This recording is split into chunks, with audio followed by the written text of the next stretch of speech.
Team India allrounder Ravindra Jadeja తన test కెరీర్లో batting ఆర్డర్పై చేసిన వ్యాఖ్యలు ఇప్పుడు క్రికెట్ వర్గాల్లో తీవ్ర చర్చనీయాంశంగా మారాయి. శ్రీలంకతో గాలేలో జరుగుతున్న తొలి టెస్ట్ సందర్భంగా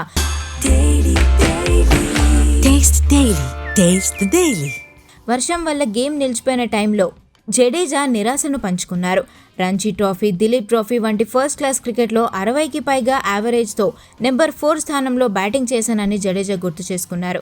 ఆ ఎక్స్పీరియన్స్తో తన బ్యాటింగ్ సామర్థ్యంపై నమ్మకం ఉండేదని, అయితే ఇంటర్నేషనల్ క్రికెట్లోకి వచ్చాక టీమ్ మేనేజ్మెంట్ తనను నెంబర్ 8 లేదా 9 స్థానాలకు పరిమితం చేయడం తీవ్ర నిరాశనిచ్చిందని అన్నారు. ముఖ్యంగా కొన్నిసార్లు స్పెషలిస్ట్ ఫాస్ట్ బౌలర్ల కంటే దిగువన బ్యాటింగ్కు పంపడం తన కాన్ఫిడెన్స్ను దెబ్బతీసిందంటూ చెప్పుకొచ్చారు.